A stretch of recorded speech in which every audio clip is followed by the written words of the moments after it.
Welcome back to the Stephan Show. My name is Graham, and welcome to my show. And today we're going to be speaking with a Google employee who's going to be sharing all of the tips and techniques and strategies about how to land a perfect job and like how to navigate the whole resume process. So I highly recommend anybody who's watching this, just listen to this one all the way through. I promise this is going to help you at some point or another in terms of getting a job or getting promoted, whatever it might be. Just listen to this. It's going to help you. And with that said, let's bring on Brett. So Brett, welcome to the Stephan Show. What's going on? Hey, Graham, how's it going? Thanks for having me.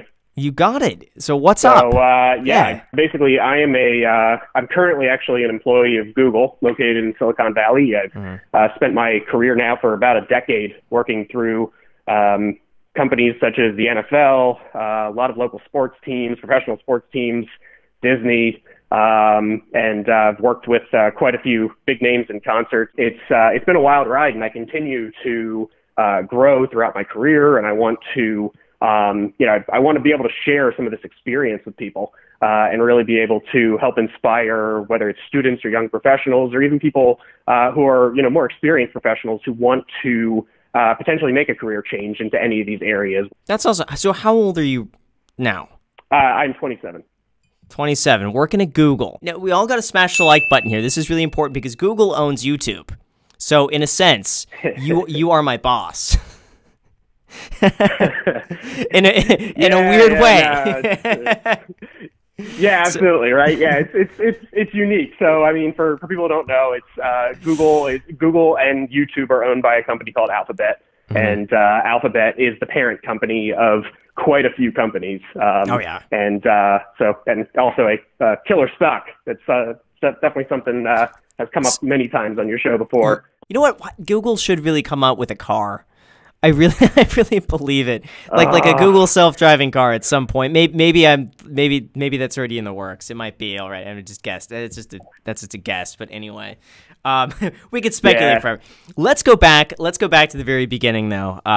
How do you get a job offer from Google? Or really any one of these companies, for example. How does that happen? Yeah, absolutely. Well, I mean, let's take this back quite a few years. It's been a journey. I'd say it's been a journey to where I am now. I mean, being 27, I started working professionally when I was about 13 or 14 years old.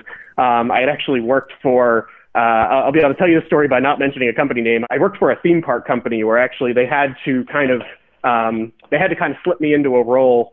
I was a lighting programmer at the time working in theater, and they kind of put me into a role and made sure that people just kind of didn't know I was as young as I was. But I grew out of technical theater, and I've always working in technical theater. By a complete accident in college, I landed an internship with actually the Philadelphia Eagles.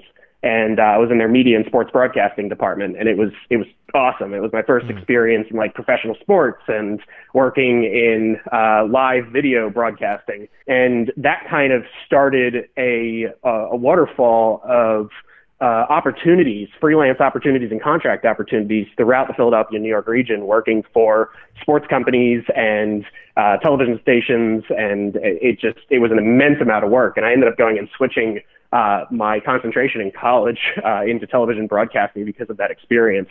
And then during that time, I had worked with a whole slew of different companies throughout college.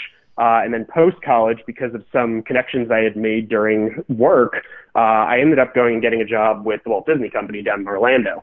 And I ended up spending a little over 4 years down in Orlando working with the Walt Disney Company in shows and entertainment. But the thing is throughout all of this, even when I've had either, my education or my full-time employer, or whatever it was, I always continued to both learn, whether that was through certificates or training programs or just cold calling to shops and saying, hey, I heard you have this new technical gear. Can I come play with it so I can learn how to use it? But I would also freelance like crazy. I freelanced with companies across the country constantly, no matter what I was working on. Still to this day, I'm getting calls to freelance, even though I don't have as much time now. And during that time, I would continue networking. And the biggest thing is just never burn any bridges. Always keep networking. Always carry business cards in your pocket.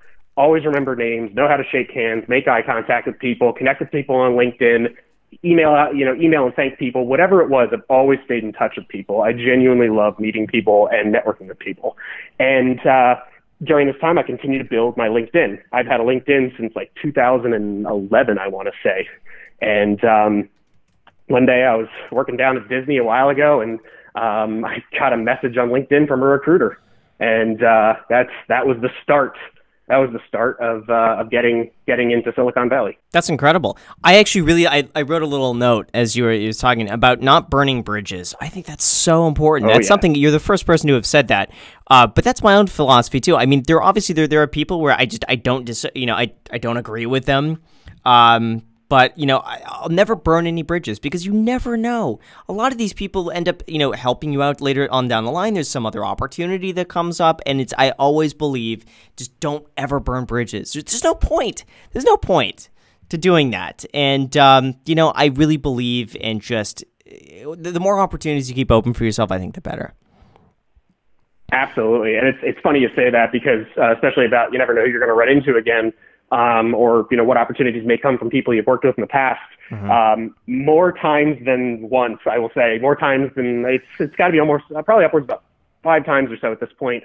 I have had former bosses actually from a lot of these companies or events that I've worked that have since reached out to me years later and have asked for either resume advice, career advice. I actually coached an old teacher of mine who had reached out to me about a year ago and wanted me to go and critique his resume and get him ready for an interview. And it's the weirdest thing. And also it's quite gratifying, when somebody you looked up to years ago and you aspired to be like, you've come to realize that you've in the career sense surpassed them and now they look up to you. And it's something where it's like, there's nothing more gratifying than being able to help somebody who helped you. Oh, totally. So now you're at Google. What is it like working at Google? What is it? Is it everything it's chalked up to be? Because I've seen some of these tours where it's like you see these big open office spaces and there's like it's like it looks like a playground, like an adult playground with like free food. There's free drinks. Like I would love just for anything free. I would be there all day. What was it too? I read something about they can do your dry cleaning for you. There's just free food for how much of that is real? It sounds like it's too good to be true. Yeah, I would say at the moment, Google looks like my apartment because at the moment it's we've been working from home for months, so many of us at least are working from home, so that's been a thing. But that's the world we live in right now. Mm-hmm. But yeah, I mean, it's working. Yeah, working at Google is pretty much. I mean, it's I would not exactly follow the movie The Internship. With Owen Wilson and Vince Vaughn, but they provide lunches and it's nice because we're able to go and it's a great time to actually be able to network with other coworkers. And yeah, I mean, I believe I've never taken advantage of. I believe there are like dry cleaning services, but to be brutally honest, I wear jeans and a t-shirt to work, so not much use for dry cleaning services in my current working life. The coolest thing I think I've loved about it so far has been the travel. My team specifically works in a lot of Google offices around the world, so gotten to travel to some really cool places on quite a few continents. So it's been a great time. So where do you see yourself then going from here? What questions did you have for me that we could talk about?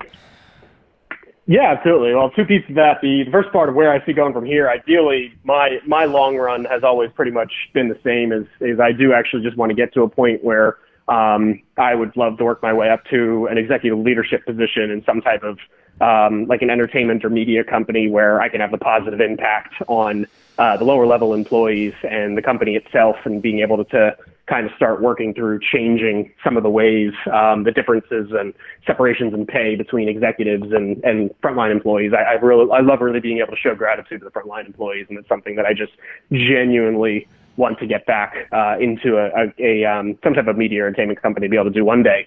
But in the meantime, I follow a lot of your advice with, whatever it may be, 7 streams of income or lots of different side businesses or what else, other things to do. And other than constantly learning and growing and doing things outside of work and still freelancing, career advice on how do they grow into, at the time it was like, okay, well, how do I get a job at Disney? I'm like, well, I can tell you, what I did at least. And, how do I get a job at Google? Well, it's like, I can tell you what I did. It's just like, I love to be able to help people with their interviewing skills. I've interviewed about 20 companies at this point over the past decade. And I've actually nailed quite a few of them. So what I really would love to do is be able to grow my coaching business and be able to help others, whether it be young professionals or people looking to transition into, similar careers to what I have. You know what? That's a good segue into, could you give us a few tips for someone with a resume? What can they do? And how important is a college degree when it comes to that right now? Just in general, in terms of applying for a job. What are your thoughts on this? Yeah, absolutely. It's interesting because the college degree is like all over the place these days. For example, try to break this down a little bit. So college degree wise, it really depends on the career you're going into, and it also has a lot to do with what experience you already have.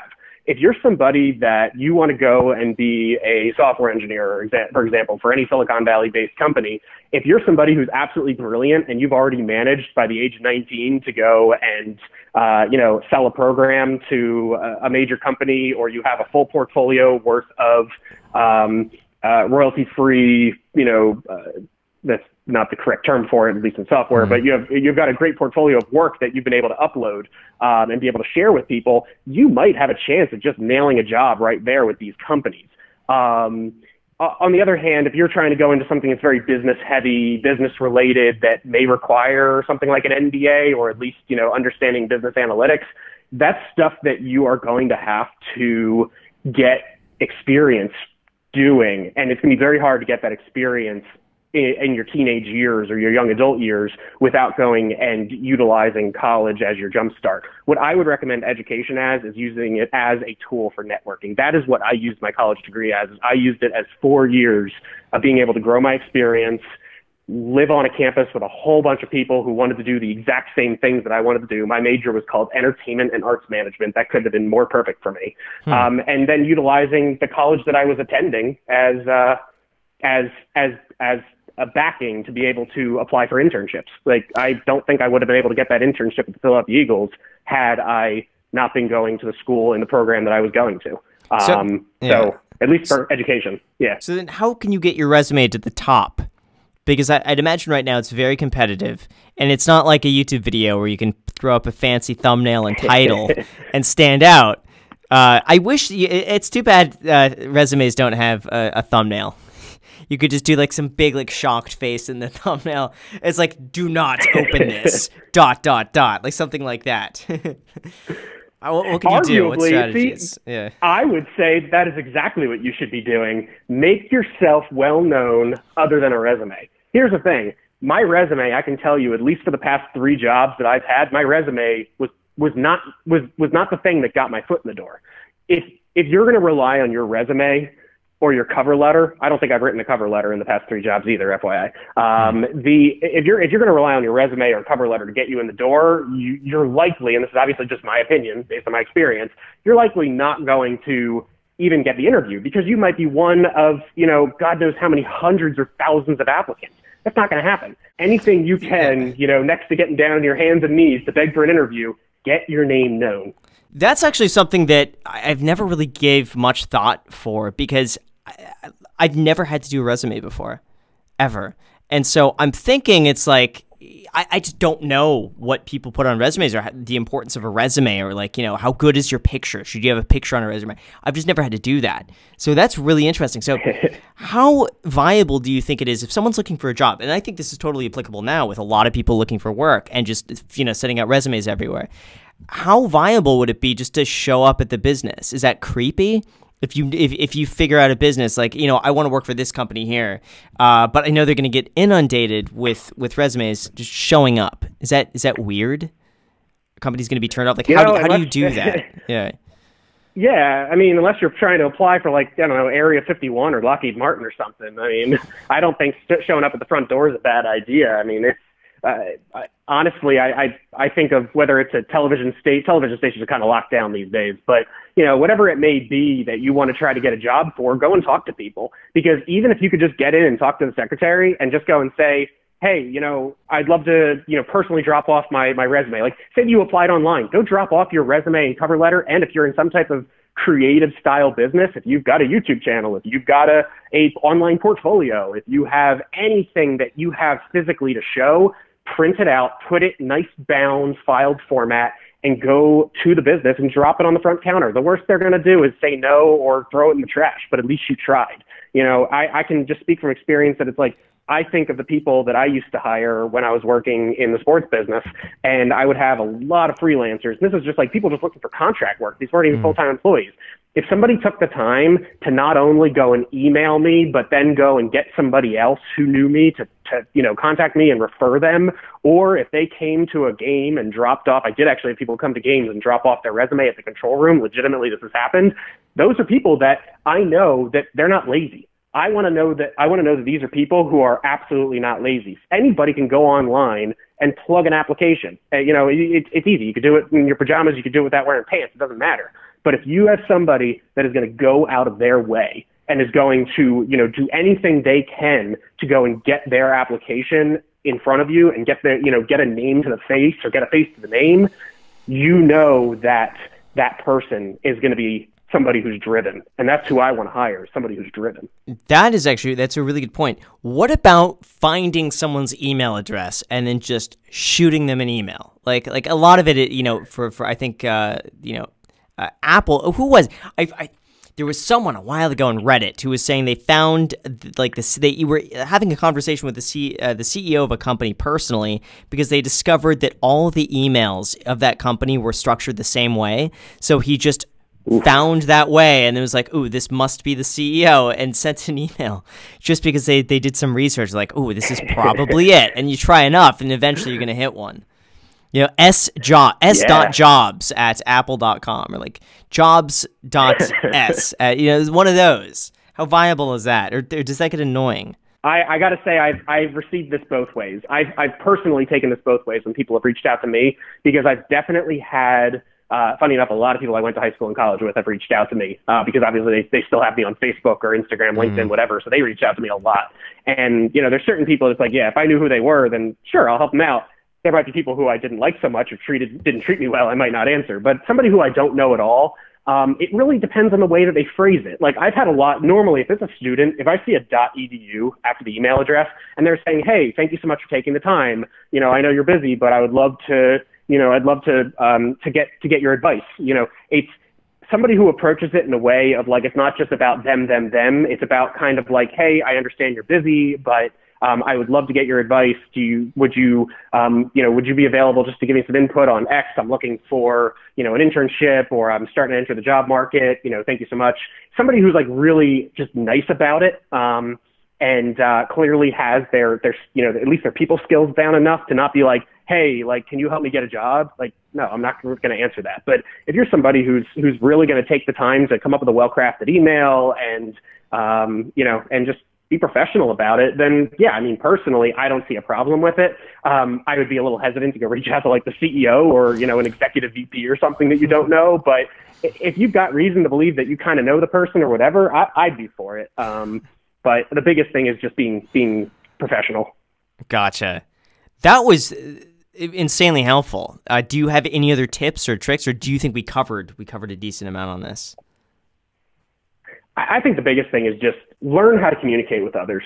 Be a people person. You could be the most skilled person out there in whatever your field may be, but if you're just not a nice person, or you don't know how to talk to people, or you're bossy and it's always about you, it's really going to hurt you in your career. Like, you really got to know how to talk to others. You really got to be a professional and really especially understand, this is like one of my biggest pieces of advice for people, who already have their foot in the door and have an interview. Remember that it's not about you. It's not about you and only you. When you go to a job, it's partnership. Mm-hmm. They're investing in you. They're investing in you as much as you're investing in them. You're giving the company your time to be able to help grow that company and have a positive impact on that company and that company's customers and fellow employees. So really genuinely show them that why you believe it's going to be a good partnership. Why are you going to be a good fit? What are you going to bring to them? What are they going to get out of you? How are you going to continue to grow yourself, your fellow employees, and especially have a positive impact on the product and the product's customers? That's perfect. Brett, thank you so much for all of this advice. I really appreciate it. And hopefully this is really helpful for anyone who wants to land a job and want to know what to do. I think especially now, this advice is perfect. So thank you so much. Thank you, Graham. This is great. Cool, you got it. So with that said, you guys, thank you so much for watching. I really appreciate it. As always, make sure to destroy the subscribe button and the notification bell. Also, feel free to add me on Instagram. I post it pretty much daily, so if you want to be a part of it there, feel free to add me there, as on my podcast, brand new, by the way, link down below in the description. And lastly, like I just mentioned, if you guys want those 2 free stocks, very easy to do. Just use the link down below in the description, and Webull is going to be giving you 2 free stocks when you deposit $100 on the platform, and one of those stocks could be valued all the way up to $1,400. So if you want the 2 free stocks, use that link down below. Let me know which 2 free stocks you get. Thank you so much for watching, and until next time.